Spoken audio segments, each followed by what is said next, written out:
I'm standing right outside of the European Parliament in Brussels, where Jewish leaders from communities from all across Europe have gathered here in order to form the first ever Jewish European Parliament.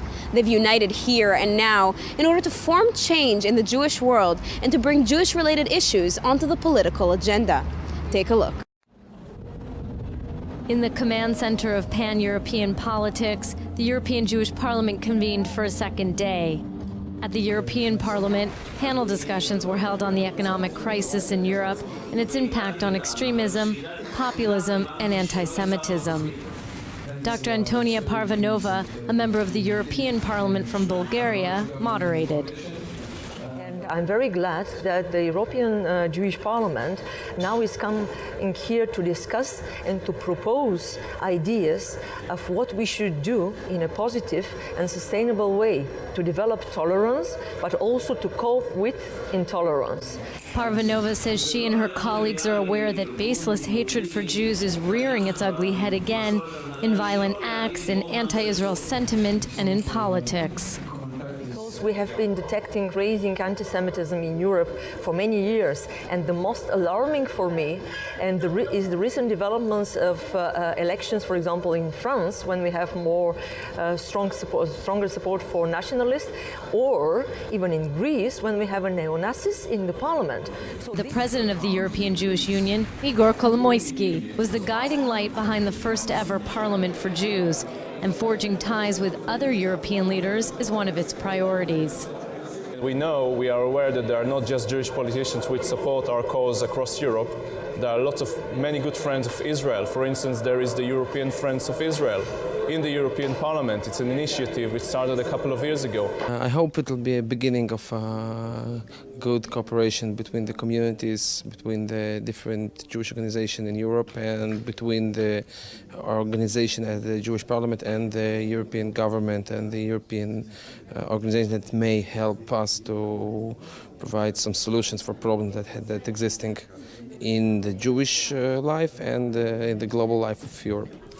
It's absolutely incredible because first it happens for the first time in the European history, and it's absolutely definitely needed because all Jewish organizations could speak in one voice. This makes them stronger, and they could present their priorities, their problems, their demands and proposals to the European institutions. This is the easiest way to collaborate with the European Parliament. Celebrations of the inauguration of the newly formed parliament took place in a gala event in downtown Brussels. The European Jewish Parliament is modeled on the European Parliament. Its members are also elected directly by the people based on their individual merits. Now, that's different than how Jewish leaders across Europe are often chosen, which is usually by people inside existing organizations. The European Jewish Parliament hopes in their system to attract young, unaffiliated Jews with fresh ideas.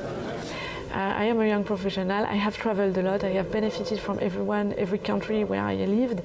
And I think my main goal is to try not to reproduce, but to establish the same strength as the Jewish young leaders in America, in Israel, and or in South Africa, where I have been as well, in France.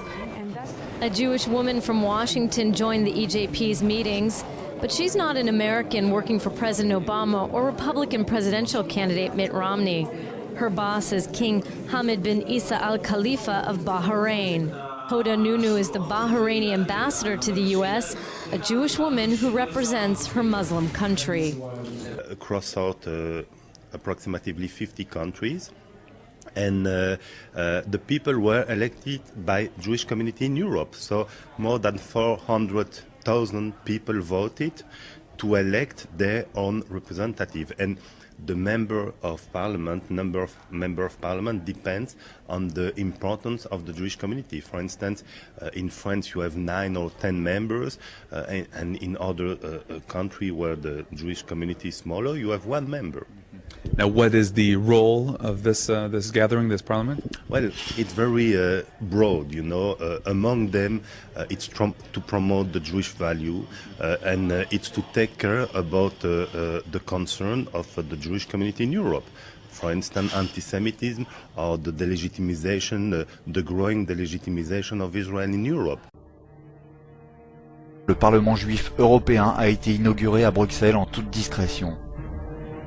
Une assemblée où seront débattus les sujets relatifs à la question juive en Europe.